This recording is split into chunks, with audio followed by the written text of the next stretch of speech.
We are live. Can go. Good evening, everyone. You're most welcome for the Green Talk today with Panache.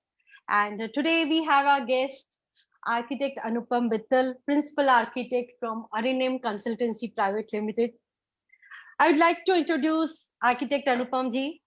दो मेरे शब्द शायद बहुत छोटे पड़े उनको इंट्रोड्यूस करने के लिए, but architect Anupam has professional experience of more than 20 years in the field. He has been designed almost 500 projects and has undertaken 3 lakh dwelling units in residential segment within the country and abroad also.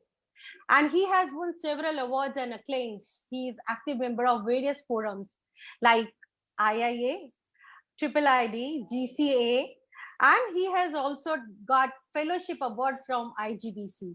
He is very much associated with IGBC and he is chairing the IGBC platform of Lucknow. His interviews and articles are regularly published in countries leading TV and FM radio and print media like Times of India, India Today, and so on. He's mainly interested in concrete. He has a very keen interest in concrete and RCC structures, though he has niche interest in green building practices. He's the person who has implemented so many green aspects in affordable housing, where it's difficult to convince for capex of green building products also. So that's a great achievement that he has done. He has also recently been awarded by HUDCO under for commendation work of work done for sustainable and green building for his own house in Lucknow. And he has done and taken on small areas wherein like he can exactly add on to green principles in his house itself. He travels between his offices in Delhi and Lucknow and Pune and manages his spread pan India work, including Delhi, MP, Punjab, Haryana, Rajasthan, UP, an international project in Maldives also. In his free time, he enjoys poetry writing. Many of you must not be knowing he writes poetry. I know the secret. So he plays drum. That I was not knowing, sir. And he sings also and play golf. Golf so बहुत सारे लोग जानते.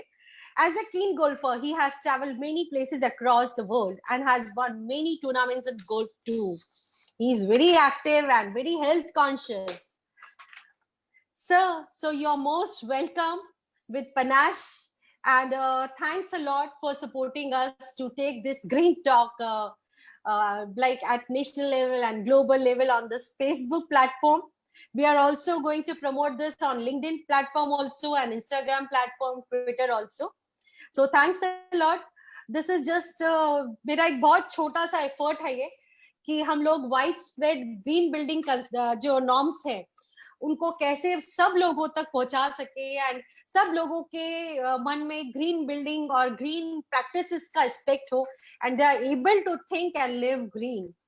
तो welcome to this platform. सबसे पहले नमस्ते. नमस्ते sir, नमस्ते सभी को भी. नमस्ते इसलिए क्योंकि अब हम थोड़ा हाय हेलो और हाथ मिलाने शेक हैंड की परंपरा से बिल्कुल सर नमस्ते नमस्कार की तरफ बढ़ रहे हैं. बिल्कुल सर. और अगर मैं ग्रीन की एक परंपरा की बात करूं या ग्रीन होने की बात करूं तो मुझे लगता है कि ये एक हमारे सिस्टम का पार्ट है. बिल्कुल सर. ये बचपन से हमारे संस्कारों में होता है. It is always there, it was always there, और इट इज देयर और इट इज नॉट देयर. ऐसा नहीं है कि अचानक कोई इंजेक्शन लगा दिया आपके और आप ग्रीन भाषा बोलने लगे. सो सबसे पहले एक छोटा सा करेक्शन. आपने जो मेरा 20 इयर्स का एक्सपीरियंस बताया था, 25 years you have completed. Sorry. तो लेकिन उसकी एक छोटी सी मजेदार बात ये है कि जो 25 साल पूरे हुए वो 5 अप्रैल 2020 में हुए जिस समय लॉकडाउन में है. तो हमने एक अपने पूरे स्टाफ के साथ सारे ऑफिस की कंबाइंड पार्टी रखी थी. एक जगह स्टे ओवर रखा था एक रिसोर्ट में.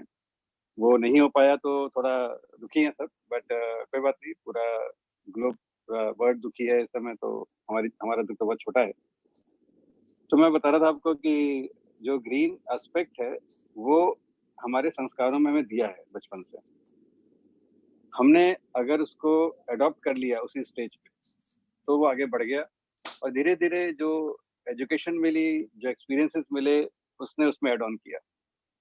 सो आज अगर मैं ये कह रहा हूँ कि ओके मैं किसी प्लेटफॉर्म में या किसी सोशल प्लेटफॉर्म पे या टेक्निकल प्लेटफॉर्म पे या किसी एजुकेशनल प्लेटफॉर्म पे अगर ग्रीन के बारे में बात करता हूँ, सस्टेनेबल के बारे में बात करता हूँ, तो वो सिर्फ एजुकेशन से आया हुआ नहीं है और एजुकेशन से आता भी नहीं है। एजुकेशन से उसको आने करने का तरीका, उसका टेक्निकल तरीका आपको आता है। तो सबसे पहले तो ये हमारे परंपरा में है, रहा है हमेशा से, और इसी वजह से वो आज इतना स्ट्रांगली प्लेस्ड है। बिल्कुल सही। और कुछ टाइम पहले, मतलब ये कोविड के टाइम पे, लाइक मेरे जो कलीग है ब्रजेश जी, उनके साथ मेरी डिस्कशन हो रही थी, तो हम लोग बात बात में तो भी इवॉल्व कि एग्जैक्टली ह्यूमन बीइंग, जो भगवान है उसने, कुदरत ने हर एक चीज एग्जैक्टली सस्टेनेबल ही बनाई है। मतलब हर एक चीज जो पैदा होती है उसका एक अंत होता है, उसकी एक लाइफ साइकिल होती है, और वो जो नेचुरली कुछ भी चीज अगर जनरेट हुई भी होती है तो वो नेचुरली डिकम्पोज हो जाती है। एंड नॉर्मली लाइक अगर आप देखेंगे तो ह्यूमन मेड जैसे प्लास्टिक और ये सारी चीज है, इन्हीं का जो बायोडिग्रेडेशन है वो नहीं होता है, and exactly that is exactly causing a lot of ungreen practices you can say. But ये एक सच्चाई है कि कुदरत ने तो एक्चुअली हर एक चीज ग्रीन और सस्टेनेबल बनाया है। लाइक वी आर, अब शायद हम लोग इस चीज को समझे हैं, जैसे जो अर्थ हील कर रही है, और हम शायद अब कोविड के बाद में जब वापस से टेकअप करेंगे तो प्रोबेबली बहुत सारी चीजें हैं जिनका हम लोग ध्यान रखेंगे। तो हमारी जो कन्वर्सेशन है उसको मैं आगे लेकर चलती हूँ सर। और मैं सबसे पहले ये जानना चाहती हूँ कि जो आपका जर्नी रहा है एज एन इंडिविजुअल, आपका जो आर्किटेक्चर का जर्नी रहा है, इसका जो शुरुआत है, तो हमारे जो सभी फैंस हैं उनको अगर आप थोड़ा सा इसके बारे में बताएंगे, और कहाँ पे यू टर्न के अंदर लाइक यू फेल्ट कि ये ग्रीन बिल्डिंग के जो प्रैक्टिसेस और एस्पेक्ट्स है वो आपने बहुत एग्रेसिवली इम्प्लीमेंट करवाना शुरू की। सबसे पहले पर्सनल लेवल पे मैं जैसे सारे लड़के बदमाश होते हैं, नॉटी होते हैं, नॉटी था बचपन से।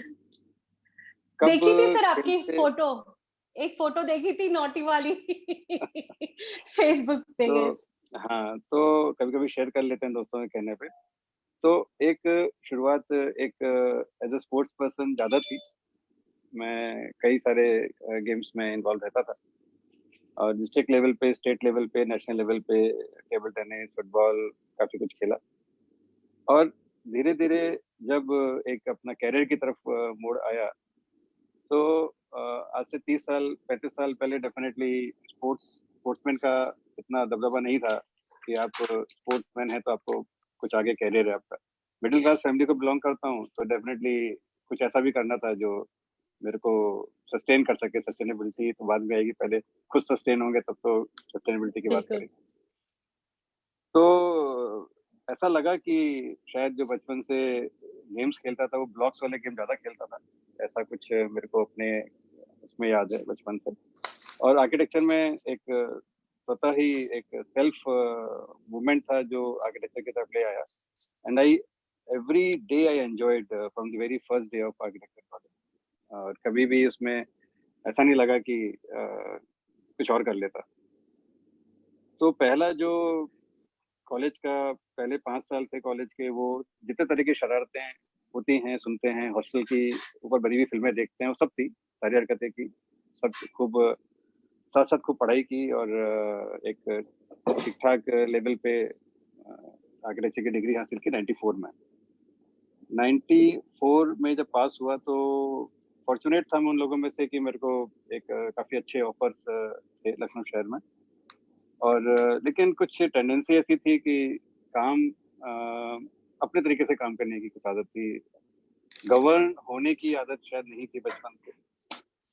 और 6 महीने 8 महीने किसी तरीके से 3 जॉब चेंज करके 8 महीने में, जो कि बहुत गलत परंपरा है, मैं इसको एनकरेज नहीं करूंगा, अप्रिशिएट नहीं करूंगा, लेकिन मजा नहीं आता था, मन नहीं कर लगता था। तो 95 5 अप्रैल को मैंने अपना ऑफिस स्टार्ट किया। और उसमें भी कुछ ऐसा था कि I wanted to have it in a central part of the city. तो हजरतगंज एक बहुत नॉन जगह है, सबसे बड़ी नाम की जगह है लखनऊ शहर की.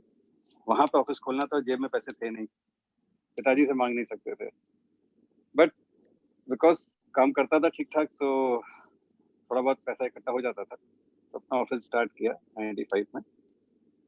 और आज 2020 है, 25 साल हो गए ऑफिस चलाते हुए. मजा आता है काम करने में, बहुत एंजॉय करता हूँ. और ये एक ऐसा प्रोफेशन है जिसमें काम करने के बाद थकावट नहीं होती. काम ना करने पे थकावट बहुत होती है, जैसे आजकल थकावट बहुत हो रही है. और लेकिन जब काम करते हैं तो थकावट नहीं होती, सचमुच नहीं होती. ये मैं अपनी कोई ऐसी बात नहीं कर रहा हूँ जिसको लेके कोई ये सोचे कि आप अपनी बड़ी बात कुछ कर रहे हैं, but it is a fact. जिस काम को आप एंजॉय करते हैं. मैं कई बार कुछ नए लोगों से मिलता हूँ, कभी एयरपोर्ट पे ट्रेवलिंग के टाइम पे, तो मैं पूछता हूँ, जो लोग मुझे बहुत खुश और हंसमुख दिखाई देते हैं, उनसे पूछ लेता हूँ, अनायास ही पूछ लेता हूँ कि आप क्या करते हैं. तो निश्चित रूप से अपने काम को बहुत एंजॉय करते हैं. सो मुझे आंसर मिलते हैं इस तरह के लोगों से. खासतौर से कभी बार शॉपिंग करता हूँ तो सेल्स पर्सन से पूछता हूँ, he seems to very happy. तो person generally replies, I am very happy sir, the job which I like a lot. So this is something, architecture is something which I enjoy a lot. Thank you. सो पर जैसे green building का जो aspect आपने buildings में डाला, तो कोई ऐसा पर्टिकुलर फेज आया या from the very start exactly you were implementing all those things? जब प्रैक्टिस शुरू की थी तब ग्रीन एस्पेक्ट्स और सस्टेनेबल पे ना तो कोई सब्जेक्ट था, ना बहुत ज्यादा एम्फसाइज किया जाता था. शायद उस समय हम लोग सांस ठीक से हम लोग ले लेते थे, इसलिए हम लोग ज्यादा चिंतित नहीं थे. बट अगर if I go back to my professional practice, I don't know, somehow my inclination towards material was very much towards green since long, since at least 20 years. For example, छोटा सा एग्जांपल, जो आपने concrete के लिए मेरे लिए बोला था अभी मेरे इंट्रोडक्शन में, मैंने शायद अपने पहले दूसरे तीसरे मकान जब बनाना शुरू किए थे एज अ डिजाइनर, तब से मैंने ब्रिक की फाउंडेशन बनाना बंद कर दिया था.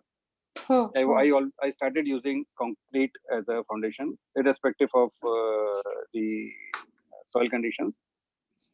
That was very well appreciated later on, and clients react करते थे कि आप ब्रिक की जगह कंक्रीट लगा रहे हो, महंगी पड़ेगी, but I always proved them कि this is not expensive at all. So concrete मेरे सब्जेक्ट में एक एंटर हुई, and I realized that slowly I started like I stopped using brick in 2008. 2008-9 के बाद मैंने जो ग्रुप हाउसिंग पे काम किया, I started looking for a concept or some technology which can be used to avoid using bricks.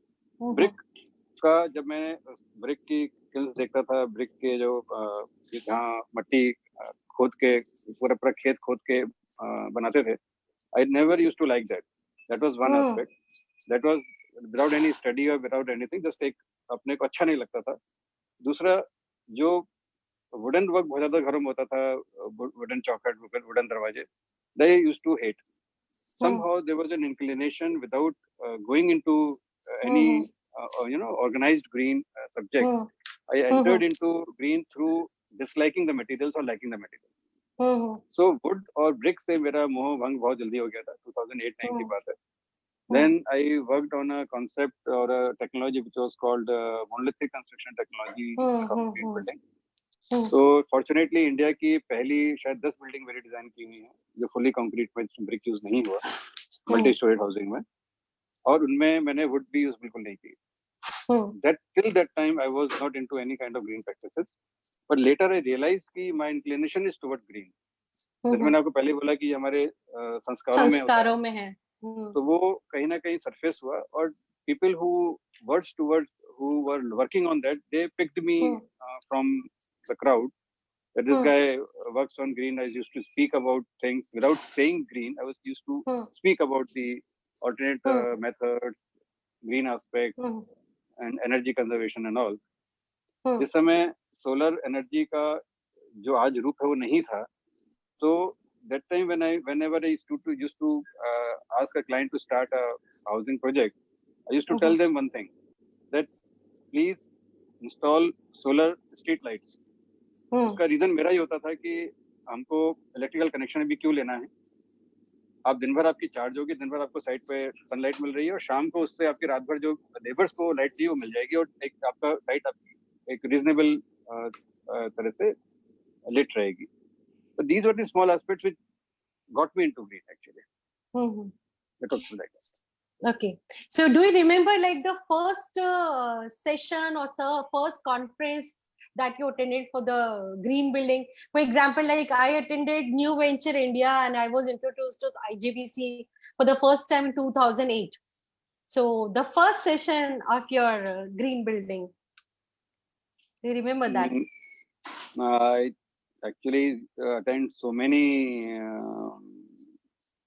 seminars and conferences. I don't exactly remember the same that which was the first one, but as of now, I think CII's program was the first program which I attended, and that was a program where I was called to participate as a panelist. Okay. And somehow that was my first experience, but not exactly which one. I don't remember that all. So, like you are a sports person, you are a workaholic, and you have been traveling. And travel is like so. Like it must be difficult for you in these days, exactly like in the lockdown. So, how you're coping with that? Like, have you developed certain attended certain skill development, some sessions? People are taking some sessions and like adding there to their skill. Have you learned something different? Some people are actually learning to cook also. So anything different that you learn in this session? Learning तो देखिए नीतू जी वैसे भी हमेशा रहती है आपकी life में, तो इट इज आपको उसके लिए समय नहीं चाहिए होता है, टू बी वेरी फ्रैंक. ऐसा नहीं कि आपको एक समय मिलेगा तब कुछ लर्न करेंगे. Learning is another habit.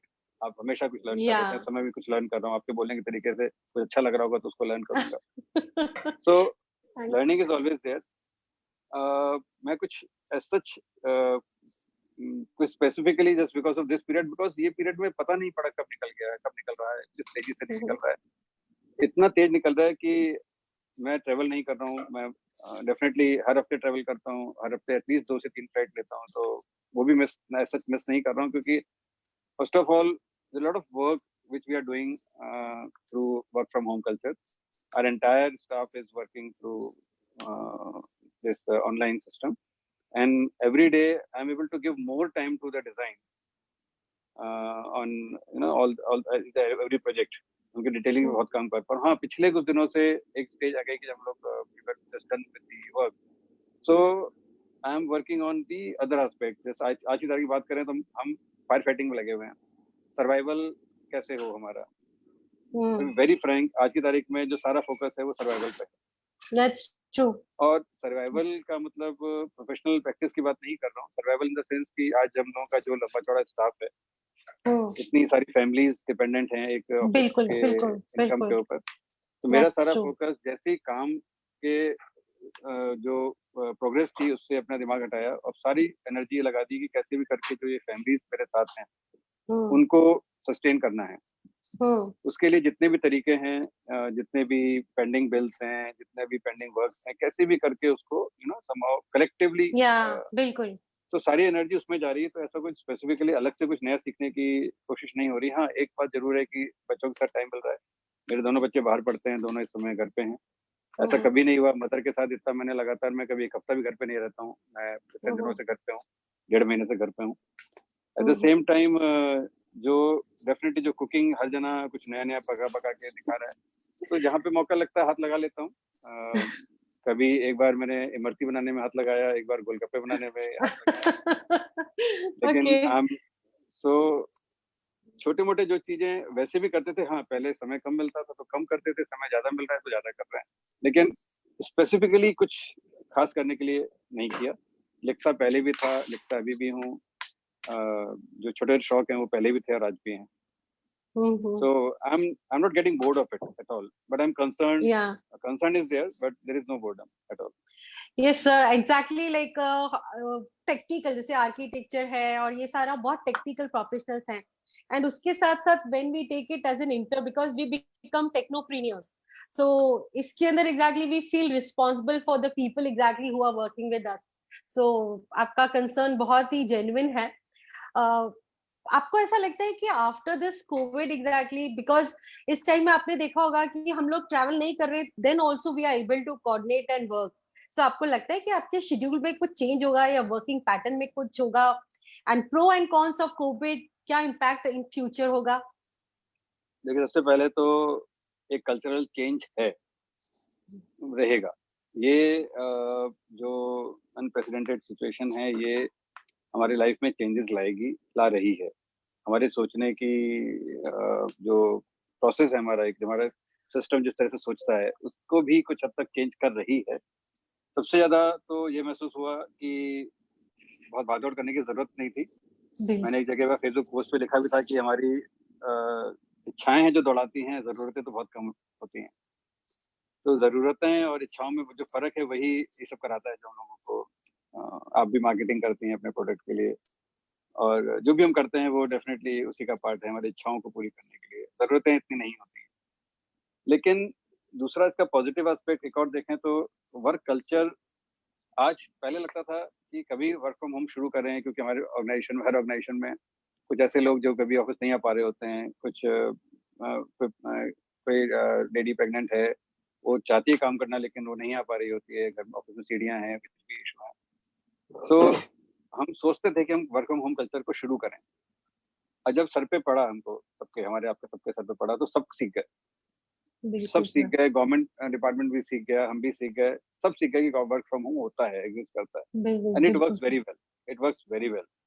तो मेरा ये जरूर है कि एक जो बहुत बड़ा चेंज हमारे अपने कल्चर में आएगा, वो ये आएगा हमारे अपने ऑर्गेनाइजेशन में कि हम वर्क फ्रॉम होम को एक स्टैंडर्ड फीचर बनाएंगे अब, जिसकी वजह से मेरी भी ट्रैवलिंग में कोशिश करूंगा कट डाउन करने के लिए, और जो भी जिस पर्सन को भी ऑप्शन दे सके कि काम करो घर से, तो जब तक कि उसको उसका सही प्रैक्टिस चलेगी, तब तक तो वो चलेगा। डेफिनेटली मालूम पड़ जाता है और कि काम एक्चुअल हो रहा है कि नहीं हो रहा है, but there's a comfort level also, and I saw people prefer coming to office or not prefer to come to office, but they want to work. हर आदमी काम करना चाहता है, so this culture is going to be different, I'm pretty sure. बिल्कुल, and eight times अभी कभी वापस से रिविजिट करते तो ऐसा लगता है कि हमने ट्रैवलिंग में कितना एक्सपेंस किया है पहले तो बहुत बड़ा बैलेंस शीट के अंदर जो ट्रैवलिंग एक्सपेंस है वो कटल डाउन होगा। हाँ, so जब मैंने भी बजट ऑफिस का देखा, तो मैंने सबसे पहले जो जहाँ पे माइनस किया कि जहाँ पे हमें कट डाउन करना है, बिल्कुल, उसमें ट्रैवल एक्सपेंसेस को सबसे पहले कट डाउन करने की टारगेट किया। और देखिए डिफरेंस तो है, जो ये सिचुएशन है जिससे हम कहेंगे कि इसका इफेक्ट क्या आएगा फ्यूचर में कोविड-19 का, वर्क कल्चर में चेंज आएगा, सोच में फर्क आएगा, और मुझे नहीं लगता कि प्रैक्टिसेस कोई नेगेटिव, फाइनली अभी तो सब कुछ नेगेटिव लग रहा है, पर जब ठीक हो जाएगा, मैं वेरी होपफुल, मैं बहुत ऑप्टिमिस्टिक हूँ इस चीज में कि सब सिचुएशन बहुत बेहतर हो जाएंगी, तो हम बहुत सारी आर्किटेक्चरल प्रैक्टिसेस को भी अडॉप्ट करेंगे। अभी मैं एक एमआईटी कॉलेज में एक ऑनलाइन लेक्चर ले रहा था कुछ दिन पहले, तो मैंने वहाँ के स्टूडेंट्स को खास तौर से इस चीज को डिस्कस किया था, इसी एस्पेक्ट को डिस्कस किया था कि हम डिजाइन एस्पेक्ट में हम कैसे चेंजेस लाएंगे, किस तरीके से हम स्पेसिफिकेशंस में चेंजेस आएंगे, किस तरीके से प्रोडक्ट्स में चेंजेस आएंगे, हर तरफ आ रहे हैं और आने शुरू हो गए। अब रिसेंटली जो फेसबुक के अलावा व्हाट्सएप पे जो हमारे पास फॉरवर्ड आने लगे हैं, डिफरेंट फॉरवर्ड्स आते हैं, अगर आप उसमें से छांटे तो कुछ ऐसे प्रोडक्ट आने शुरू हो गए हैं जो ऑलरेडी इसी कोविड-19 के बाय प्रोडक्ट्स हैं। यस सर, तो वो तो हो रहा है और होगा। बिल्कुल सर, मैं ऐड करती हूँ ना सर, हम लोगों ने सुपर हाइड्रोफोबिक कोटिंग बनाई है, जो ओलियोफोबिक भी और हाइड्रोफोबिक भी है, बट साथ में हाइजीन कोट भी है। So it is having some nano particles, जो जैसे हम लोग जैसे आईजीबीसी प्लेटफॉर्म पे हैं, and we both are actually executive board member of IGBC.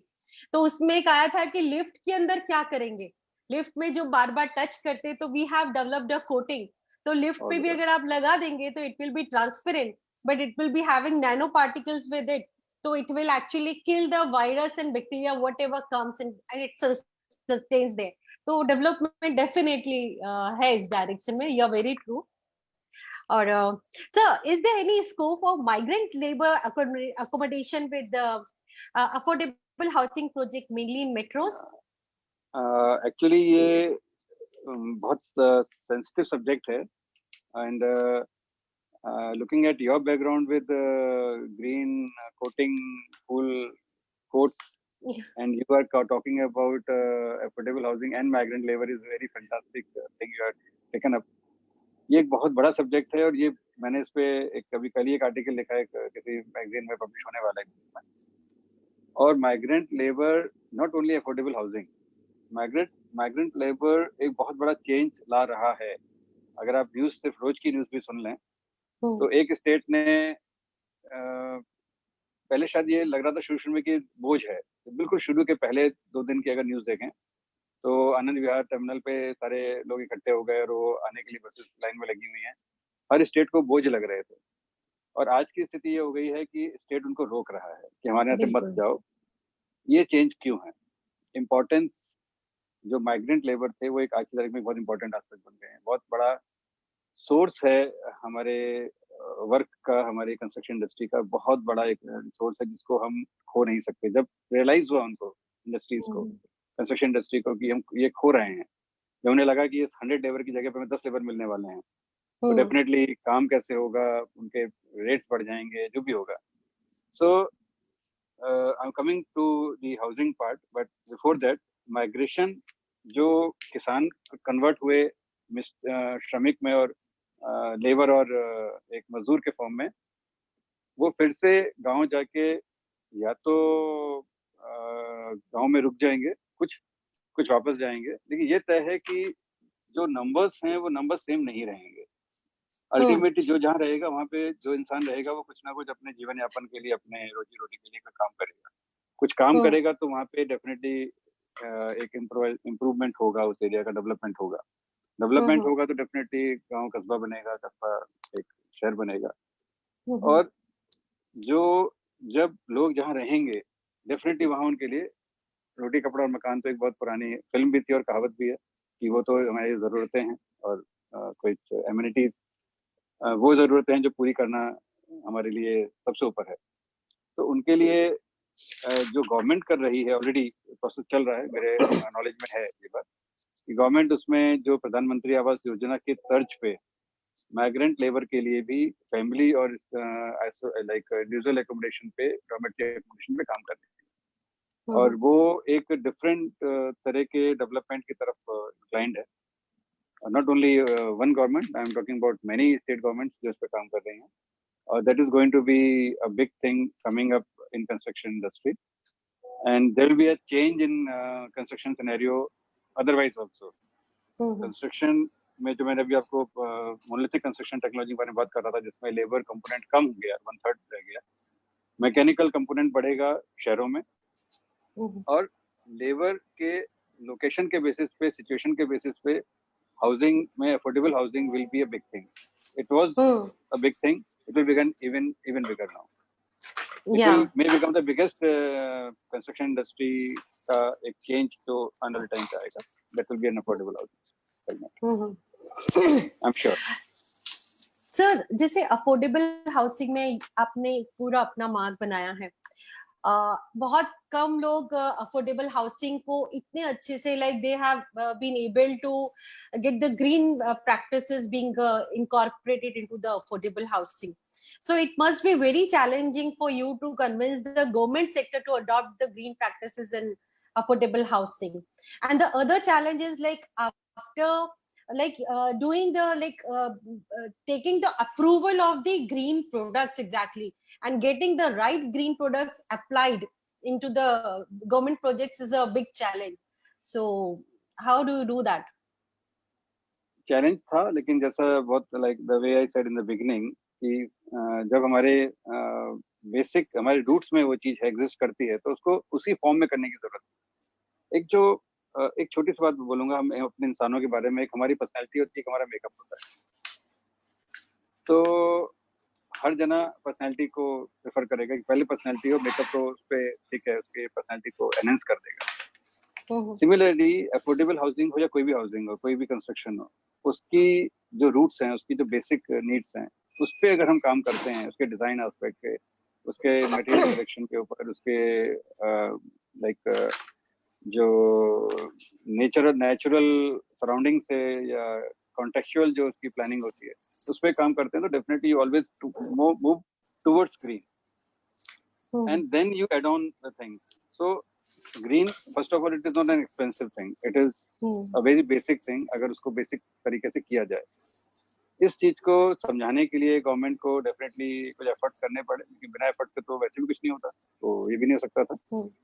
So when PMAY was nowhere registered under any kind of rating anywhere in the country, I was not sure. I am still not sure कि कहीं और हुआ था कि नहीं हुआ था. तो यूपी गवर्नमेंट में PMAY की जो स्कीम्स हैं उसमें इसको इंट्रोड्यूस किया, तो रिएक्शन ये था मेरे सामने कि ये अफोर्डेबल पैसा कैसे खर्च करेंगे, हम तो ऑलरेडी बहुत कम पैसों में बनाना चाहते हैं, it's already N economical way of construction.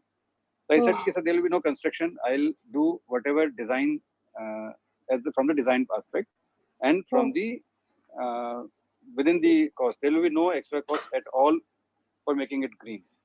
So सबका टारगेट था कि ठीक है इसको सिल्वर रेटिंग आ जाए, 3 स्टार रेटिंग तक आ जाए, बस ज्यादा जरूरत नहीं है. But we are able to take it to gold and 4 star. And believe me, हमने उसके लिए कोई भी extra expenses नहीं करवाए. And there was a pilot project in Lucknow which got registered, and slowly it picked up for the other district also.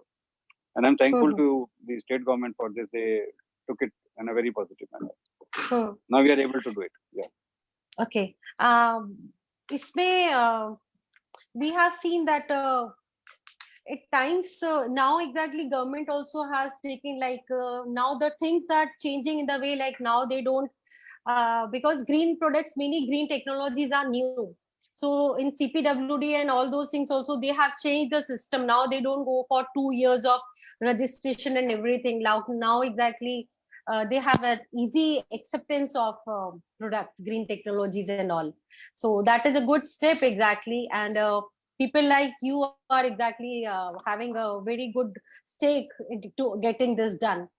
So so slums are very prone to come into red zone during these type of pandemic situations, and majorly that is due to congested modes. So should you think that government should think for slum rehabilitation in form of affordable housing, and what are the major features, like what basic things in design aspects you try to incorporate in your designs? Neetu ji, I think आप उसी direction में बात कर रही हैं कि आपको अभी कुछ गवर्नमेंट से कुछ इंजेक्शन मिला है क्या कि आपको ये काम होने वाला है? एक्चुअली ऐसा ही है, जो फीडबैक डिफरेंट स्टेट से मिल रहा है हमारे अपने ऑफिसेज को, जो हमारे 3 स्टेट्स में हमारे ऑफिसेज हैं मेनली. इनफैक्ट स्लम रिहेबिलिटेशन एक इंडिपेंडेंट वर्क रहा है हमेशा, और अफोर्डेबल हाउसिंग एक अदर दूसरा काम रहा है. बट दोनों की ब्रिजिंग इस समय हो रही है. In fact that's happening. जो एक अगर इसमें तीसरा एस्पेक्ट डाल दें, माइग्रेंट, वो रहता कौन है वहाँ पे, जो आप स्लम्स की बात कर रहे हैं, वहाँ रहता कौन है अल्टीमेटली? लेबर्स रहते हैं. अब लेबर्स कोई एक कैटेगरी नहीं है, कंस्ट्रक्शन लेबर भी रहते हैं, रिक्शा चालक भी रहते हैं, और एक तबका है वो रहता है, और वही तबका है जो इस समय वही माइग्रेंट लेबर भी है, वही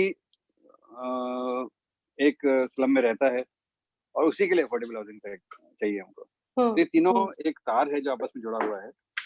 सो जो जैसे अभी रिसेंटली हार्डली 3 हफ्ते पहले एक पहली न्यूज आई कि धारावी जो वो स्लम है बॉम्बे में, उसमें पहला कोविड पेशेंट मिला, और आज की तारीख में मेरे ख्याल से ऑलरेडी शायद वहाँ पे 550 के आसपास के केसेस को जाते मुझे सुना है. Not very sure number about the numbers.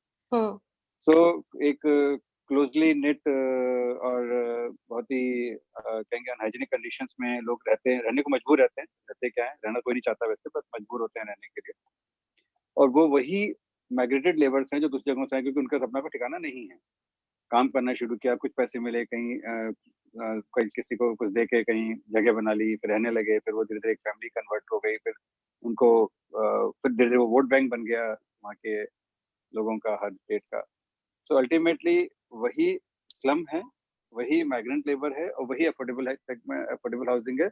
अगर तीनों को मिला के एक बॉक्स में डाल के हिला के और उसको मिक्सी से चला के कुछ निकलेगा, वही सॉल्यूशन निकलेगा कि कि कैसे माइग्रेंट लेबर और हम्म, स्लम्स को कंट्रोल करें और उनकी जगह पे उनको हम्म, एक प्रॉपर लिविंग कंडीशंस उनको दें, हाइजीनिक हाँ बिल्कुल। कंडीशंस दें, जिससे कि सॉल्यूशंस दोनों चीजों का एक ही बार में निकले। वही इनफैक्ट काम हो भी रहा है। और जो इसमें डिजाइन एस्पेक्ट है, वो डिजाइन एस्पेक्ट एक्चुअली वही अगेन हमारे जो नेचुरली हमारे पास हर लोकेशन के जो एक माइक्रो क्लाइमेट होता है, वहाँ पे जो अवेलेबल एयर मूवमेंट है, जो हमारा सन मूवमेंट है, उसको अगर ढंग से स्टडी करते हैं, उसको बाद थोड़ा सा भी एक अपना इंटेलिजेंट माइंड उसमें अगर एक उसमें लगाते हैं, तो we start getting the solutions. इंसान को हम्म, अगर आज इंडिया के सारे लोगों का अगर विटामिन ब्लड टेस्ट किया जाए, तो आई थिंक हर एक के लिए यस सर, सबसे ऊपर माना जाएगा कि सन लगता है कोई नहीं ले रहा है, बिल्कुल। और विटामिन की कमी का बहुत बड़ा रीजन है।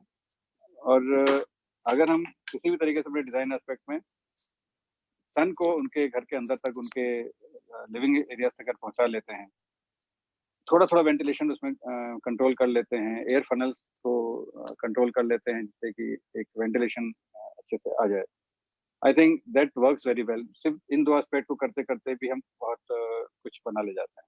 उसके बाद फिर डेफिनेटली उनकी हैबिटेबल प्लेसेस हैं, उनके कॉमन प्लेसेस हैं, उनके जो एक एक जो गांवों में कल्चर रहा है, जो अपने आप गांव बने हैं, जिनमें किसी आर्किटेक्ट या किसी टाउन प्लानर ने काम नहीं किया है, बट वो कितने सुंदर गांव बन के आते हैं, क्योंकि हम्म, वो उसी सिस्टम को फॉलो करते हैं जो नेचर ने आपको दिया है।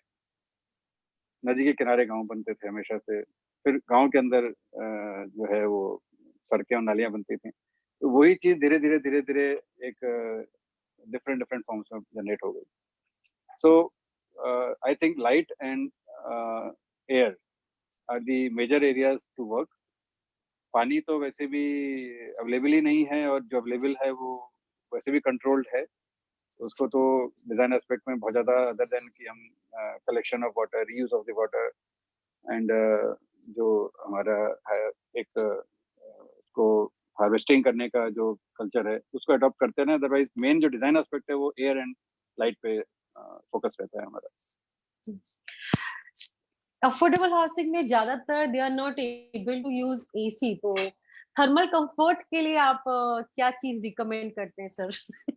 आपका प्रोडक्ट देखिए, थर्मल कंफर्ट का एक बहुत सिंपल तरीका है कि सन, जैसे मैंने कहा कि जिस डायरेक्शन से आता है, और जैसे मैं लखनऊ बैठा हूँ इस समय, so definitely setting sun, the like south sun is the sun which gives good heat in winters, and it troubles you in summers. हम्म, तो बड़ा एक कॉन्फ्लिक्ट है कि सन वही है, उसी जगह पे है, उसका एंगल चेंज हो गया, अदरवाइज तो सन वही है जहाँ हमेशा आता है। सो थर्मल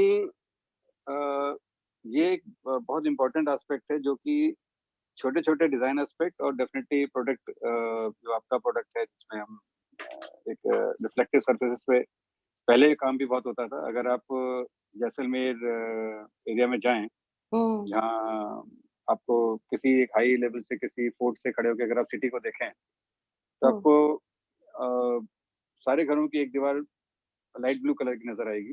बिल्कुल। वो चूने में नील मिला के उसको पेंट करते हैं। हम्म, आपको छतों पे ब्रोकन टाइल्स का काम नजर आएगा। तो अब ना हम ब्रोकन टाइल लगा सकते हैं, उसके भी लिमिटेशंस हैं, ना हम चाहेंगे कि हर साल हम 10-10 मंजिल 15 मंजिल बिल्डिंग में चूना और नील लगाते रहें। दूसरा, डेफिनेटली जो एक कच्चे मकान बनते थे, और जो आज पक्के मकान और कंक्रीट का मकान बन रहे हैं, तो उसमें प्रोडक्ट का बहुत बड़ा बड़ा रोल है। और SRI वैल्यूज, या जो भी हमारे प्रोडक्ट्स में हमारी रिक्वायरमेंट है, जो सोलर रिफ्लेक्टिव इंडेक्स को मेंटेन करने के लिए, वो यूज होना चाहिए। उसमें डेफिनेटली उसके एक्सपेंसेस कम रहने चाहिए। उसके ऊपर प्रोडक्ट को अगर आई एम नॉट श्योर आज की तारीख में उसकी क्या कॉस्ट आ रही होगी, बट उस पे आपको ये आपको आप के जो प्रोडक्ट्स हैं, उसको कैसे उस लेवल तक लाएं कि उसका उसका यूज बहुत बड़े लेवल पे हो, मतलब उसका क्वांटिटी, वजह से कि उसको सिर्फ क्वालिटी प्रोडक्ट मान के चलें, वो क्वांटिटी में भी यूज हो, हम्म, जिससे कि वो सेम तरीके से यूज होना शुरू हो जाए, कि जो आदमी लगाएगा वो वाइट की जगह पे रिफ्लेक्टिव पेंट लगा है. बे- प्रोडक्ट कंट्रोल तो बिल्कुल sir, exactly when I started my journey तो कूल रूफ और एनर्जी कंजर्वेशन किसी का कप ऑफ टी नहीं था. Everybody was actually asking for water proofing. But ये जो ड्यूरेशन रहा है अभी, स्पेशली ये 3 साल के अंदर, सभी लोग एनर्जी कंजर्वेशन के लिए काफी कंसर्न है. And very few of people जिनके साथ मैंने फर्स्ट टाइम इंटरेक्ट किया and they appreciated the high SRI coating, उसमें से आप एक है जो ऑलरेडी इसका बेनिफिट टेस्ट कर चुके थे and you were already convinced कि यस, ये product is very good and it gives you really thermal comfort. जो आपने एक एग्जीबिशन का एक मेरे साथ एग्जांपल शेयर किया था. मैं उस एग्जांपल को हाँ. पब्लिकली शेयर करना चाहूंगा. बहुत इंटरेस्टिंग लखनऊ का एग्जांपल है. एक यहाँ पे बैडमिंटन एकेडमी है, उसमें पहला इंटरनेशनल टूर्नामेंट होने वाला था. और जो इस समय हमारे इंडिया के टॉप स्पोर्ट्स बैडमिंटन में हैं, साइना नेहवाल और सिद्धू तीनों सब आने वाले थे. कश्यप वगैरह सब खेलने वाले थे. इंटरनेशनल प्लेयर्स आने वाले थे. And there was a inspection held where the temperature was such that it was getting cancelled कि लखनऊ में उस वेन्यू नहीं हो सकता. So it was discussed with the people that इसको एयर कंडीशन कर देते हैं सो दैट प्लेयर्स खेल सकें. Then when air conditioning value was worked out, it was coming out to be 400 tons. 400 tons के कंडीशनिंग उस हॉल में, और उसमें एक लिमिटेशन भी थी कि शटल कॉक का यूज होता है आपके बैडमिंटन में. तो डेफिनेटली उसमें there should not be any air which is coming in between. Limitations भी थी. तो वो कॉन्सेप्ट जब मेरे पास आया, जब वो फिजिबल नहीं रहा, कॉस्ट वाइज भी और फंक्शनल भी नहीं था वो, then that time I knew that there is there are the products which are there, but बहुत पुरानी बात हो गई है. तो मैंने खूब ढूंढना शुरू किया, खूब जगह लोगों से कांटेक्ट किया. और somehow, अब अजीब सी बात है कि वो कंपनी आपकी थी कि नहीं मुझे नहीं मालूम आज भी, बट वो बड़ौदा की कंपनी थी, ये पक्का है, मुझे मालूम है. There was a person who got in touch with me in somewhere, in some place, और मेरे पास उसका कार्ड या कुछ नंबर था. मैंने उस पर्सन से कहा कि मुझको यहाँ पे एक अर्जेंटली काम करा था. सर कि छोटा, मैंने कहा नहीं, बहुत बड़ा काम है, पहले आप आ जाओ. Person came. फाइनली हमने उसके पूरी छत के ऊपर जब रिफ्लेक्टिव पेंट किया, यू विल बी सरप्राइज कि 400 टन से रिक्वायरमेंट 200 टन पे आ गई. 200 टन की कॉस्टिंग मेरे को बताने की जरूरत नहीं है. और उसके बाद उसका रनिंग कॉस्ट, एंड सबसे बड़ा फायदा ये हुआ कि जो एयर CFM था, जो वहाँ पे एयर चेंज की जो रिक्वायरमेंट थी, वो रिड्यूस हो गई, जिसकी वजह से वहाँ पे became a very successful venue for badminton tournament. उसके बाद से ऑलमोस्ट हर साल वहाँ पे टूर्नामेंट होता है. तो एक छोटे से स्टेप से, एक छोटे से चीजों से आप कितना बड़ा चेंज ला सकते हैं. That was one of the examples. So today I feel very great कि I am actually in a very good product wherein like बहुत सारे लोगों को थर्मल कंफर्ट हम लोग दे पा रहे हैं.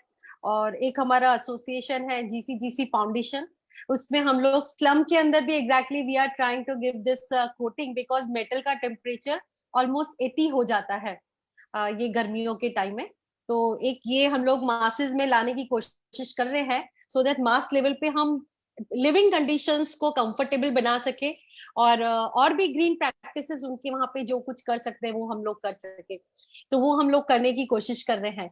एक मुझे ऐसा लगता है कि सर जैसे इंडस्ट्रियल एरिया है वहां पे हमें कुछ करना चाहिए, बिकॉज इंडस्ट्रियल एरिया में आप जब भी जाएंगे तो मेटल का टेम्परेचर आप हमेशा एलिवेटेड देखेंगे. बिकॉज मेटल का जो टेम्परेचर है वो लेजर गन से अगर आप देखते तो it goes almost 80 degree in the peak summer time. तो वो वही हीट एमिट कर रहा है, तो that becomes very tedious for the labours also. So वो एक बहुत बड़ा एरिया है जहाँ मैं काम करना चाहती हूँ and I want to reach the right platform wherein like I can communicate to the stakeholders that we need to do something. and अभी मैं exactly international level पे urban heat island effect के working group में हूँ and recently we hosted urban heat island workshop also, seminar conference, international conference in association with IIIT Hyderabad. And I'm also proposed member of education committee of one of the organizations of Cool Roof Rating Councils. So I'm happy that I'm able to, like, my dream is like to work towards creating cool green cities. So आज की date में, like, I'm able to work with Telangana government for cool roof cities, because it has potential to reduce 2 to 3 degrees centigrade. So I'm very happy and privileged to be associated with you and IGBC, and where I got to meet you also. And like, you have been working with your wife, and I met her in Lucknow. She's a very pretty lady and very positive and enthusiastic. So how do you balance your work with her? Because normally we say that uh, दोनों partners एक ही area में काम करें तो थोड़ा difficult होता है. So how do you manage that?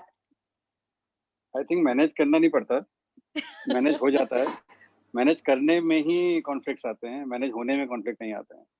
Manage होता कैसे है कि देखिए, एक बहुत सिंपल सा फिनोमेना है. हमारी कुछ कमजोरियां होती हैं, हमारी कुछ ताकतें होती हैं, राइट. हर इंसान की कुछ वीकनेसेस और कुछ स्ट्रेंथ होती हैं. अगर हम अपने वीकनेसेस पे काम करेंगे तो हमें बहुत टाइम लग जाएगा और हम बहुत समय निकाल देंगे अपने वर्क के लिए. मैं इसको कोरिलेट करता हूँ, आपको लग रहा होगा कि आप कुछ और है, मैं शायद बता कुछ और रहा हूँ. स्ट्रेंथ पे काम करते हैं तो हम काम भी कर लेते हैं और हम आगे भी बढ़ जाते हैं. सो अगर एक कपल, चाहे वो वर्किंग पार्टनर है या नहीं है, अगर उसके दोनों एक दूसरे की स्ट्रेंथ को ध्यान देंगे तो पर्सनल सक्सेस भी मिलेगी और प्रोफेशनल सक्सेस भी मिलेगी. ऐसा नहीं कि हमारे बीच में कॉन्फ्लिक्ट नहीं होते हैं, ऐसा नहीं कि वो झगड़े नहीं होते हैं, सब होते हैं, होने भी चाहिए. लेकिन एक दूसरे की स्ट्रेंथ को एक्सेप्ट कर लिया, एक दूसरे की स्ट्रेंथ को फॉरवर्ड कर दिया और वीकनेसेस को पीछे कर दिया, राइट. फॉर एग्जांपल, छोटी सी बात है, अगर मैं अपनी बात करूं, मैं एक हिंदी मीडियम से पढ़ा हुआ हूँ और वाइफ इंग्लिश मीडियम से पढ़ी हुई है. जब प्रोफेशन में साथ जुड़े तो देयर वाज अ एरिया जिसे हम कहेंगे correspondence. So she was always very good in correspondence. So I never got myself into that, became an interfering into those things. And slowly I also learned how to do this thing. So similarly, अगर हम office के work की बात करें तो हमारा एक work अपने आप डिवाइड हो गया. हमने डिवाइड कभी बैठ के किया नहीं, चक्कर से तुम ये करना मैं करूँ, ऐसा नहीं. एक वर्क डिवाइड हो गया. I think I am a good starter. मेरे को एक किसी भी चीज को शुरुआत करने में बड़ा मजा आता है और अंत तक आते आते मेरा पेशेंस हो जाता है. मैं उसको छोड़ देता हूँ. And she is too good into detailing, so she is a good finisher. So कभी भी जैसे ही कोई चीज में छोड़ने लगता हूँ, then she takes a very good command. At the same time, if she wants to start something, she wants kind of little bit of help, assistance. So those things become important in while working together. उसके बाद और areas हैं. Gadgets में मैं बहुत कमजोर हूँ. Gadgets को संभालना, उनके एप्लीकेशंस को, एप्स को मैनेज करना, banking, e banking, she is too good into that. So ठीक है, you do it, I'll handle other things. So nice. Again I'm coming to that thing कि अगर आप strength को आगे करेंगे तो I think there is any conflict. So very nice, sir. I don't know, this is my aspect. मैं नहीं, that's true sir, very true. बिल्कुल सर, यही ट्रू है. एंड वैसे तो क्या हर जने के लिए एक्चुअली अपना अपना एक सच होता है, but this is very true. आपके साथ बात करके बहुत ही अच्छा लगा सर, और बहुत सारी आपकी थॉट्स जो है वो हमने सुनी और हमारे लोगों ने भी सुनी, एंड बहुत सारा इंस्पायरेशन भी था इसके अंदर. एंड बट सर, ये टाइम में आपने कुछ लिखा तो जरूर होगा, क्योंकि पोइट्री आपकी हॉबी रही है. तो चलते चलते अगर कुछ आप अच्छा सुना दे तो it will be really good. लोगों को बोर करना चाहते हैं आप? नहीं, बिल्कुल नहीं, कोई बोर नहीं होगा सर. एक्चुअली मेरी जितनी भी पोस्ट हैं, मतलब जितना भी मैंने लिखा है, उसमें से कुछ मेरे फेसबुक पे भी पोस्टेड है. मैंने अभी रिसेंटली जो लिखी है, मैं एक बार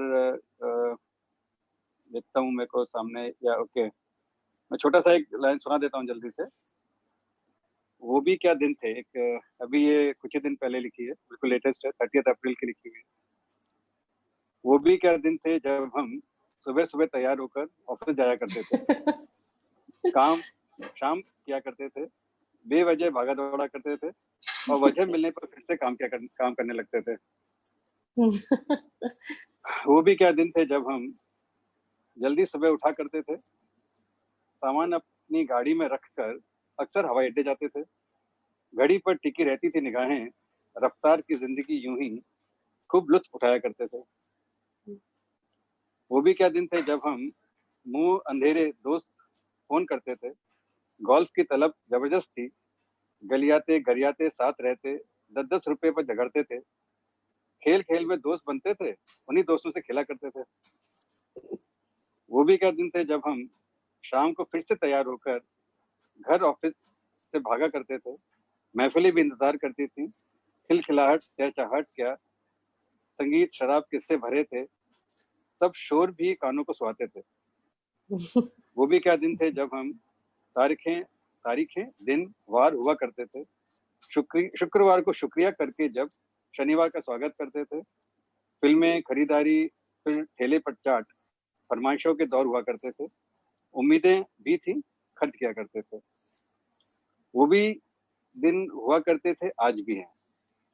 सोम मंगलवार का तो पता नहीं, महीने का हिसाब बिगड़ गया अब, गिनी चुनी तारीखें दिखती हैं जब, कुछ उम्मीद जगाए रखती है तब, अंगद के पांव सा अडिग रहना है, हमेशा इरादे मजबूत हुआ करते थे। वाह। बहुत अच्छा सर। तो आप गोल्फ को बहुत मिस कर रहे हैं। या कुछ सब्स्टिट्यूट भी किया उसके लिए? कोई सब्स्टिट्यूट नहीं मिला गोल्फ का? नहीं, उसका सब्स्टिट्यूट नहीं मिल सकता, इतने बड़े खुले हरे भरे मैदान में खेलने का सब्स्टिट्यूट नहीं हो सकता। लेकिन हाँ, क्योंकि थोड़ा सा टाइम मिला, तो सुबह का जो टाइम जो गोल्फ को जाता था, वो थोड़ा बागवानी में जरूर जा रहा है। छत पे कुछ सब्जियां कुछ उगा रखी हैं, उनका ध्यान रखता हूँ, तो उसका कुछ फायदा मुझे भी मिल रहा है और सब्जियों को भी मिल रहा है। बिल्कुल सर, बहुत अच्छा। That is I'm trying to do. So this is a new thing that you are doing in this lockdown. जो गार्डनिंग है वो थोड़ा ज्यादा होने लगे, तो that's good. वो आपको आपके रूट्स के साथ बांधे रखती है gardening. So yes, exactly. But I'm enjoying it. Really enjoying it. और मुझे ऐसा महसूस हो रहा है कि जो मुझे शिकायत रहती थी अपने पौधों से कि उसमें मुझे बहुत ज्यादा फ्रूट्स नहीं मिलते थे, लगता है कि उनको भी प्यार दुलार की जरूरत थी। बिल्कुल सर, बिल्कुल। तो जब मिला उनको, तो उन्होंने भी अपना दिखाया एक प्यार, और उसके बहाने कुछ अच्छे ऑर्गेनिक फ्रूट्स मिल रहे हैं। तो we are enjoying that. That's very मैं true, करता sir. रहूं। बिल्कुल सर, दैट्स वेरी ट्रू। और इन द मॉर्निंग मेरा रूटीन है सभी प्लांट्स के साथ, और जैसे मेरे घर पे चीकू है, आम है, सीताफल है, अंजीर है, और ग्रेप्स है, अमरूद है। क्या बात। तो सुबह मेरे एक घर बार में लौकी सबका है। चक्कर। मेरे घर में लौकी और शिमला मिर्च है, तो भिंडी है। पूरा, और ऑफिस में लाइक व्हेन आई कम, तो 20-25 मिनट्स लाइक पूरा सिर्फ पेड़ों पौधों से ही बातचीत होती है। तो it's a very good hobby, you should continue that, and it's amazing time that we had with you. And like is there any question, Khyati, from anyone? Hello Khyati, is there any question from anyone?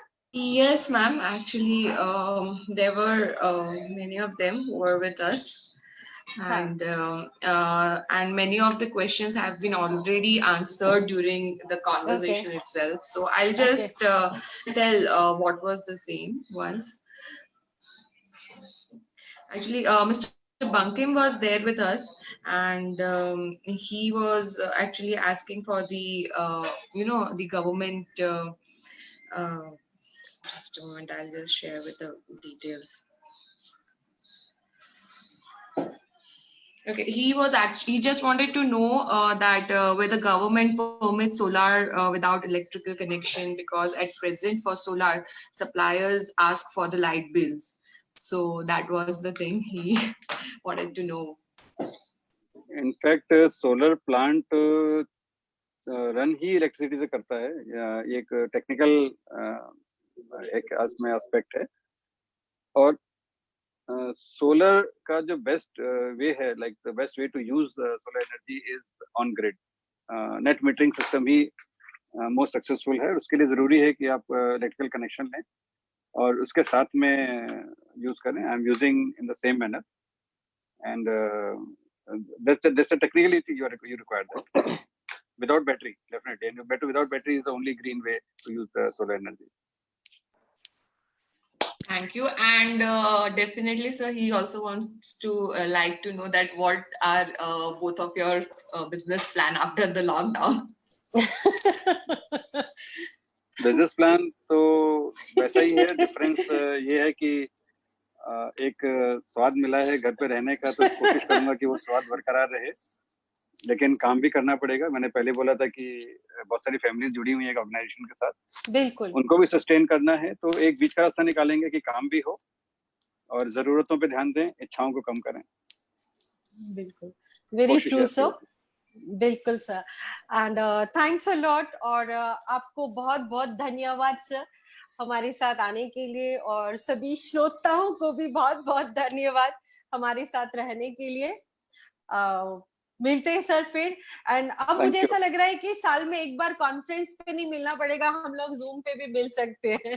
बिल्कुल मिल सकते हैं, एक platform है, किसी भी तरह से share करना, sharing is more important then. बिल्कुल सर, बिल्कुल। Thanks a lot sir. नमस्ते, धन्यवाद। थैंक यू, धन्यवाद।